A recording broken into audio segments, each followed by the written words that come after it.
this video we will study about higher nucleotide, means how the higher nucleotide having the high energy bond is formed inside the cell. As we know about the higher nucleotide, that is ATP, we can say it in full form. ATP, it is adenosine triphosphate. Adenosine triphosphate. Adenosine triphosphate is a type of, we can say, monomer, and this monomer is a nucleotide. It is a nucleotide. Why it is known as the nucleotide? Because it is made up of nitrogenous base, and in this nitrogenous base we are using here adenine group. Pentose sugar is there, and phosphate group is also present here. तो इन तीनों चीजों के साथ क्या बनता है? एक ATP molecule बन रहा है. But what is the basic difference between the simple nucleotide and this? There is the phosphate group, and we are using the term here triphosphate, means 3 phosphate groups are there. 3H3PO4, we can say as 3PO4 is attached in this triphosphatic molecule, that is the adenosine triphosphate. This is a special energy currency. As we know about it, energy currency means कि cell में जितनी भी energy produce होती है, that energy always produced in the form of ATP. This ATP is utilized in our body metabolism. Metabolic reactions में जो energy produce होती है, या हम कहें कि जितनी भी एंडोथर्मिक रिएक्शंस हैं, उन रिएक्शंस को एनर्जी जब हमारी सेल प्रोवाइड करती है, तो that is also supplied in the form of ATP. Next thing, जब माइटोकॉन्ड्रिया एनर्जी प्रोड्यूस करता है ऑक्सीडेटिव फॉस्फोराइलेशन प्रोसेस के थ्रू, तब जो ATP प्रोड्यूस होता है, that is also the energy currency. Means ये नेचुरल एनर्जी है जो हमारी सेल में नॉर्मली प्रोड्यूस होती है with the mitochondria. We can say the power house of the cell. तो ये जो एनर्जी करेंसी है, इसमें एडेनोसिन ट्राइफॉस्फेट एक इम्पॉर्टेंट स्ट्रक्चर है जो एक हायर न्यूक्लियोटाइड की फॉर्म में हम देख सकते हैं. तो हम इसका सबसे पहले स्ट्रक्चर ड्रॉ करते हैं कि किस तरीके से इसमें 3 फॉस्फेट ग्रुप जुड़े हुए हैं. So first of all, there is the pentose sugar. This is the pentose sugar, and at this first carbon is there. So here we can write the nitrogenous base, and what type of nitrogenous base we are using? Adenine. Nitrogenous base we are using here, which is attached to the first carbon of the pentose sugar with the bond that is named as glycosidic bond, जो हमने last video में study किया है. Then there is present, this is the second carbon, third carbon, this one is the fourth carbon, and at the fifth carbon there is present CH2OH group. Now the phosphate group is attached here. Fifth carbon से phosphate group attach होगा.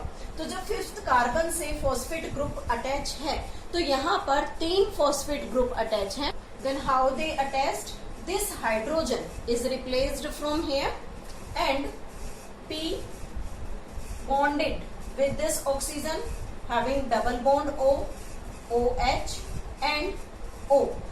From here again OH group जो है उसमें से H replace हो गया, and it bonds with a high energy. We are drawing it with a sign different from the simple bond. This is the high energy bond.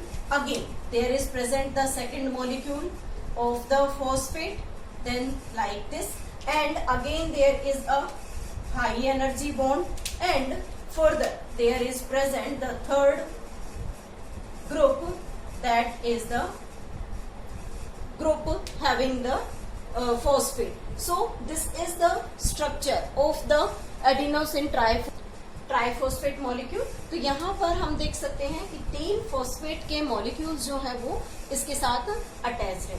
So we can say this complete molecule is a nucleotide that is the adenosine triphosphate. इस adenosine triphosphate में हमने ये जो bond यहाँ use किया है that is the high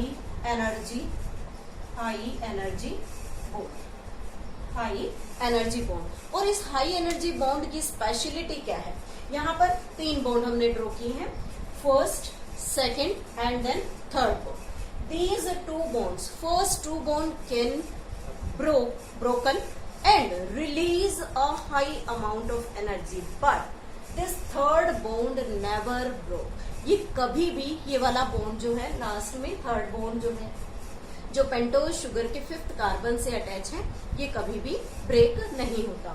लेकिन ये जो 2 बॉन्ड हमने हाई एनर्जी बॉन्ड बनाए हैं जिसके अंदर enormous amount of energy store है, they will break and release the amount of energy which is utilized in the cell.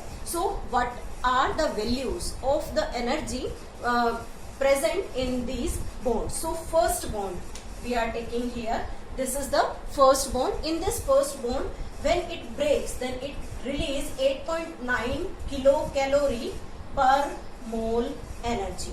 8.9 kilocalorie per mole energy is released when this first phosphate group become broken from this part. Second, this bond release approximately 7.5 kilocalorie पर मोल energy. Second bond के break होने से 7.5 kilo calorie पर मोल की energy release होती है। लेकिन जो थर्ड बॉन्ड है जो पेंटोज शुगर के साथ अटैच है, इट नेवर ब्रोकन, ये कभी भी नहीं टूटता और ये हमेशा इसके साथ अटैच रहता है। तो जब हम बात करते हैं कि किस तरीके से ये एनर्जी जब मतलब इसमें से रिलीज होगी या ये मॉलिक्यूल जब ब्रेक होगा, तो हम कह सकते हैं कि ATP molecule when broken and changes into ADP, then what happens? There is one inorganic phosphate released from here and enormous amount of energy we are presenting here energy. तो ये एनर्जी यहाँ से रिलीज हो गई।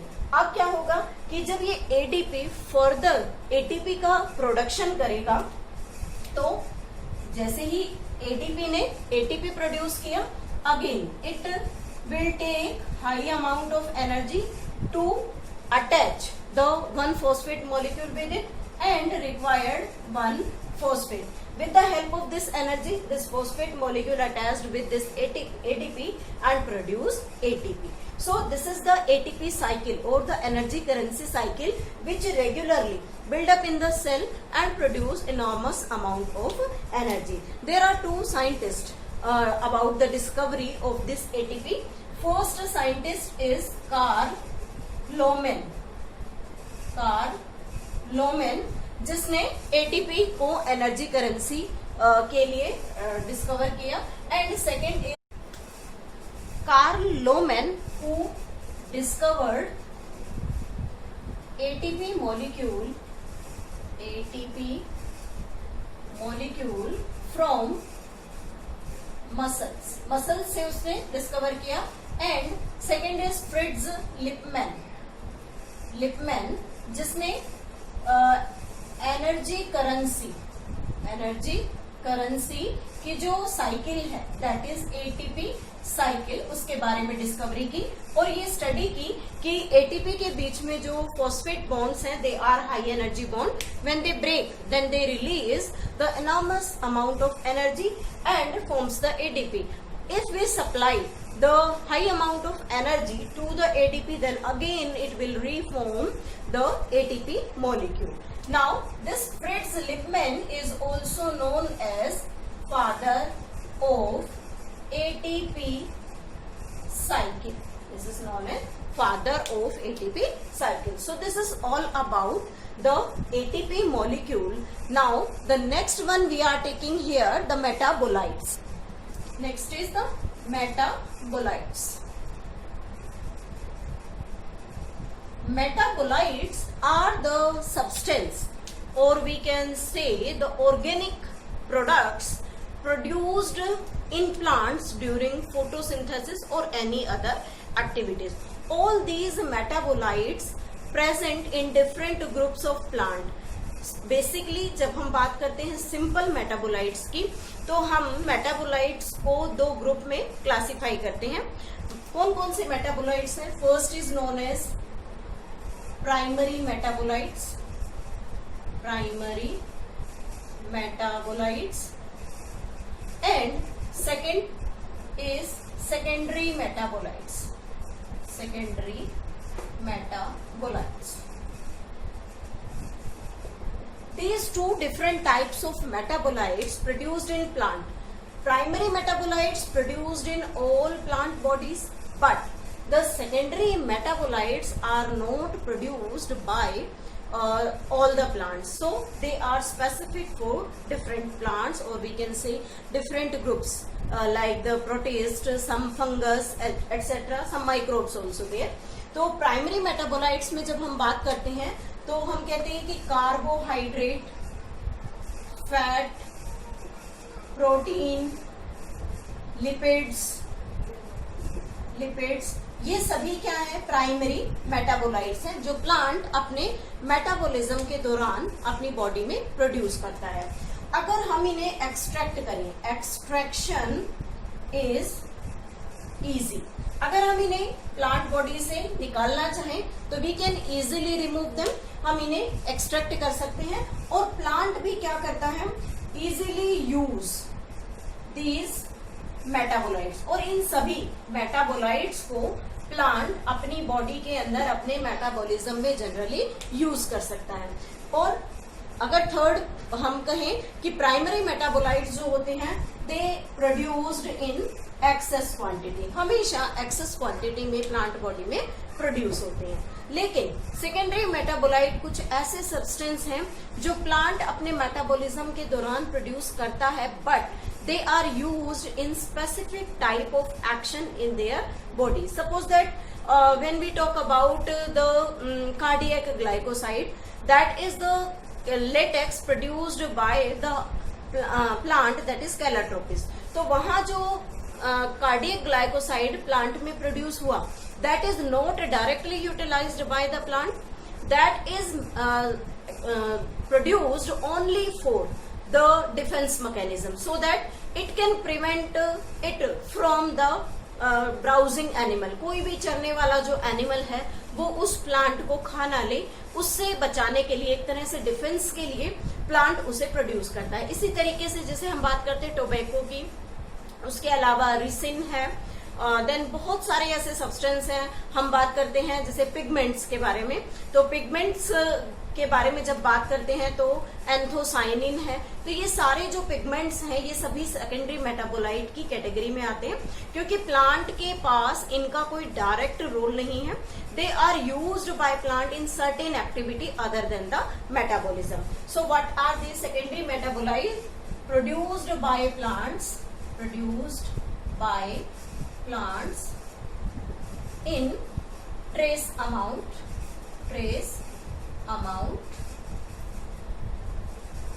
do not have direct use of them,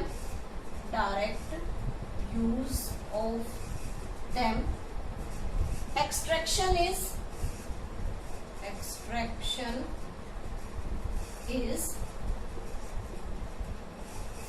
tough, means हम इसे easily extract नहीं कर सकते.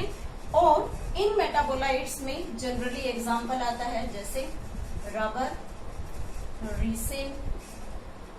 अगर हम बात करें एंथोसाइनिन पिगमेंट के बारे में, एंथोसाइनिन, डिफरेंट टाइप्स के जो एल्केलॉइड्स हैं, रबर है, लेटेक्स है, उसके अलावा टोबैको है, निकोटिन.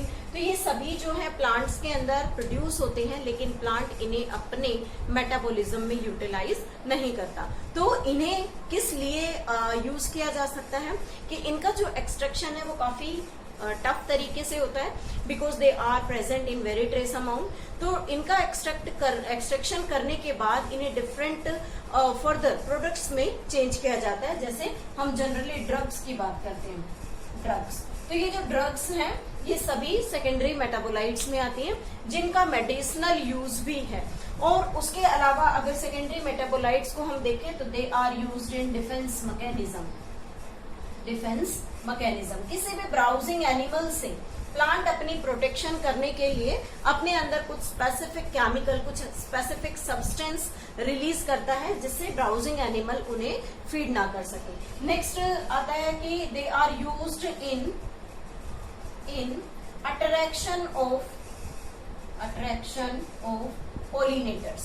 पोलिनेटर्स जैसे डिफरेंट टाइप्स के इंसेक्ट्स हैं, उन इंसेक्ट्स को पोलिनेशन के लिए प्लांट अपनी तरफ अट्रैक्ट करना चाहता है तो उसके अंदर कुछ स्पेसिफिक फ्रेग्रेंस, कुछ स्पेसिफिक फ्लावर का कलर होगा जो क्या करता है प्लांट्स में पॉलिनेटर को अट्रैक्ट करता है। रिजल्ट क्या निकलेगा कि पॉलिनेटर जितना ज्यादा अट्रैक्ट होंगे फर्टिलाइजेशन का पार्ट उतना ही ज्यादा स्ट्रॉन्ग होगा and the seed formation will takes place. So this is all about the metabolites, two types, that is primary and secondary metabolites.